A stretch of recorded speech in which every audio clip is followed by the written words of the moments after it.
Shalom, shalom y bendiciones, mis amados hermanos. Continuamos con el estudio de nuestra porción semanal de la bendita Torá, que lleva por nombre Noaj, que significa descanso. En el capítulo 9 del libro de Génesis, en los versos del 8 al 17, encontramos la lectura correspondiente al día de hoy, en donde se nos habla acerca del pacto que el Eterno hizo con Noé. Este pacto, que es un pacto universal, un pacto con la creación. El Eterno está estableciendo este pacto con Noé, con su familia, incluso con todos los animales que estaban con Noé dentro del arca. Esto queda claro en lo que dice estas palabras en Génesis capítulo 9. Básicamente el pacto consistía en que el Eterno estaba haciendo un compromiso con la creación de no volver a destruirla por medio de un diluvio. Y dejó una señal.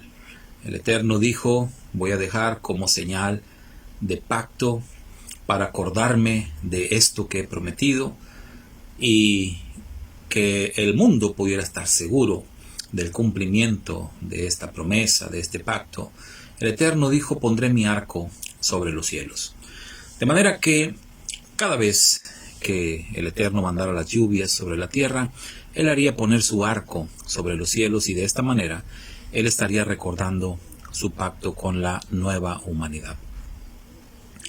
Y considerar esto nos lleva a la reflexión y al recordatorio de que el Todopoderoso, el Creador del universo, Él es un Dios de pactos, es decir, un Dios que ha decidido relacionarse con su creación a través de los pactos. Y desde el principio, desde Adán y hasta el final de las Escrituras en Apocalipsis, encontramos por lo menos 6 ocasiones en que el Eterno ha establecido pactos. La palabra pacto viene del hebreo brit, que significa literalmente cortar. La palabra pacto debe ser entendida como un acuerdo establecido. Estos son acuerdos establecidos por el Todopoderoso. El Eterno pactó con Adán, es decir, estableció un acuerdo con Adán después de que Adán y su mujer pecaron. Y ese acuerdo consistió sobre todo en las cosas que Adán y su mujer tendrían que sufrir por causa de su pecado, aunque también se estableció la promesa de un redentor. De la misma manera que el pacto con Noé, el Eterno estableció una señal en el pacto con Adán, y esa señal, sin lugar a dudas, era la muerte, ya que el Eterno le dijo que finalmente Adán volvería al polvo de donde había sido tomado. De manera que ese pacto con Adán sigue vigente, igual que el pacto con Noé sigue vigente, igual que todos los pactos que el Eterno ha hecho siguen vigentes. El Eterno, dice la Escritura, que también pactó con Abraham. Abraham le hizo tremendas promesas. Y ese mismo pacto que el Eterno estableció con Abraham, lo ratificó con sus hijos, con Isaac y con Jacob. De manera que el pacto con Abraham sigue también vigente, pues aún las promesas que el Eterno le hizo a Abraham no se han cumplido del todo. Y eso nos da la seguridad de la vigencia de ese acuerdo, de ese pacto. Más tarde la Escritura nos dice que el Eterno pactó también con Moisés y con toda la nación de Israel allá en el Sinaí. Esta vez el pacto ya no era solamente con un individuo o con un puñado de individuos, sino con una nación completa, con el pueblo de Israel. Y en ese acuerdo establecido, el Eterno les dijo: ustedes serán de entre todas las naciones de la tierra mi pueblo elegido, mi especial tesoro. Ustedes serán mi propiedad exclusiva, si ustedes guardan mi pacto. Y si bien es cierto que Israel no se mantuvo fiel al pacto, el pacto es de dos lados, y el Eterno sí se mantuvo fiel a su pacto. Como lo dice el salmista, para siempre se acordará de su pacto. De manera que el pacto con Israel sigue vigente, aun cuando el pueblo falló a ese convenio, a ese acuerdo establecido de parte del Eterno.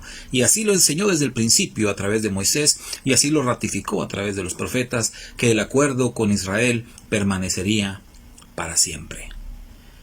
Más tarde el Eterno pactaría con David acerca del reino sobre Israel, y en ese pacto el Eterno prometió que un descendiente de David reinaría para siempre sobre el pueblo de Israel.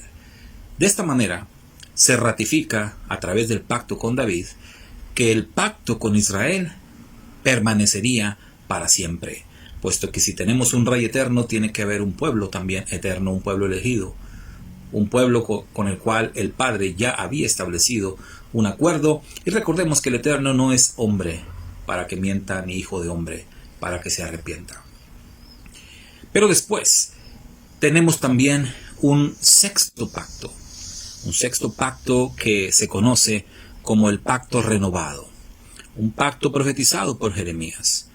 Ese pacto, el cual el instrumento fue nuestro Santo Maestro Yeshua, el Mesías de Israel y del mundo, quien cuando celebró Pesaj con sus discípulos y comió el pan y tomó la copa, él dijo que la copa que estaba tomando era el pacto renovado a través de su sangre que habría de ser derramada para el perdón de muchos. De manera que la muerte del Mesías Yeshua vino a renovar el pacto establecido por el Eterno con su pueblo, con Israel. Algo maravilloso que vemos a través de los pactos es que ningún pacto invalida al anterior. Cada pacto se va añadiendo al pacto anterior, de manera que los 6 pactos de los que estamos hablando en realidad son un solo pacto, un solo acuerdo establecido por el Todopoderoso desde el principio, desde Adán y hasta Yeshua. Tenemos un total de 6 pactos, de 6 acuerdos establecidos. Y a través de los profetas se nos habla de un 7º pacto, que se conoce como el Brit Shalom, el pacto de paz.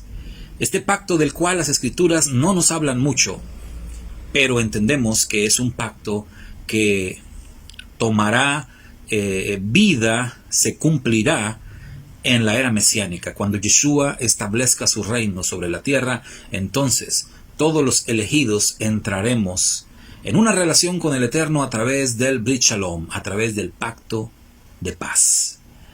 Esto es lo que el Eterno ha establecido a través de las Escrituras, porque Él es un Elohim de pactos. Él decidió cómo relacionarse con nosotros, y si no entramos en una relación de pacto con el Eterno, no tenemos esperanza entonces de una vida futura, no tenemos esperanza de entrar en el reino. Tenemos que entrar en el pacto, y para entrar en el pacto tenemos que aceptar a Yeshua como el Mesías de Israel, aceptar nuestra identidad como pueblo elegido, como pueblo de Israel, y asumir las responsabilidades propias de todo israelita, que es andar bajo las condiciones del pacto, es decir, bajo los mandamientos de la bendita Torah. Shalom y bendiciones.